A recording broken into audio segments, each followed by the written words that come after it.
buli muntu ali kwebuuza obuyinza buliwa saada abutiwo bolingirire ku buli muntu eyesimbye oba gwe balonda abasinga bali ku bunkenke especially ku kagomeyo Kagoma munyirwa ali complaining aye yali side yere kati omusaada ono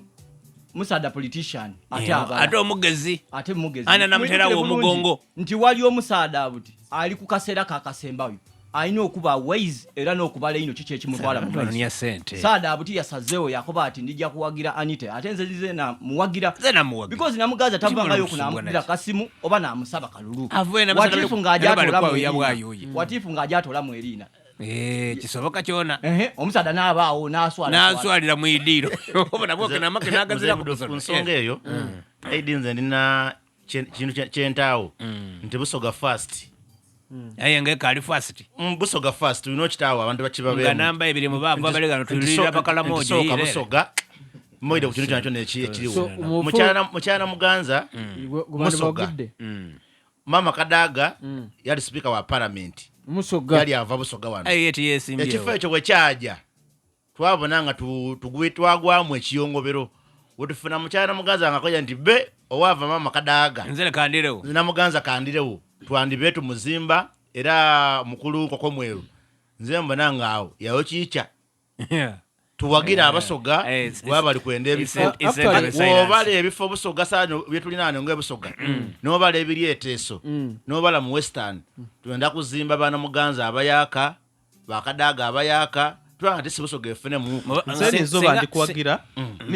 nizoba ndi mwagizi wa honorable passes na muganza ngokubye nti busoga first ayenze ndi ku defendinga ebigambo bya wali omu zena we bakuwagira baida we mpagira passes na muganza aye ndi ku defendinga ani akukobye nze amongo yategera bulungi nti wali omu ali mu nkambi ya Kadaga aye akalulu olwawa yamukubira kasimu yamuizo yaza nti baba we bali kuangula kalulu aye zena nino luta lwendi kola ki lwendi jamundisa bwa speaker passes na muganza tiyakirowoozaku so omusaadoola ali kutambulira ku bigambo bye wabanga yatulimbye naye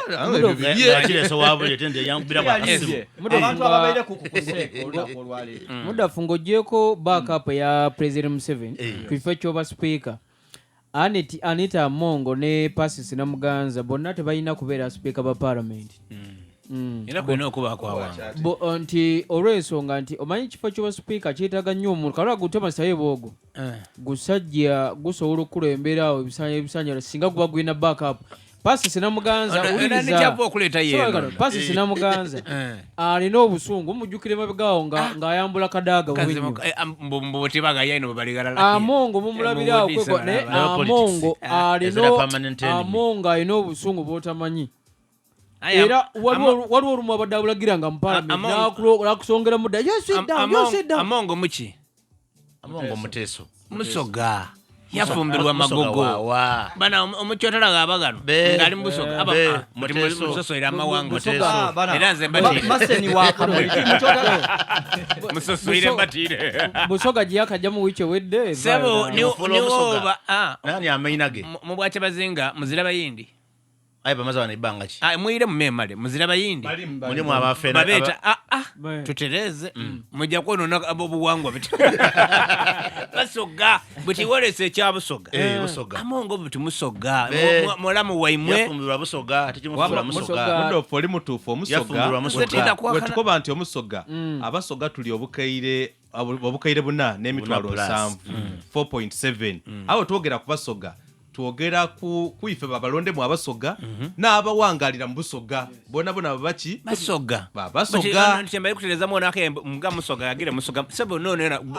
bombe ina basoga bale n'omukulu Serwanyi wotawo na Muganza Serwanyi amaze okutuko baja imwe ebyo mwakabona bubone omuntu albere wewe sadaba ile tukukutana ye nga tujire kweruka eyo ini charge wa kiyunga center 4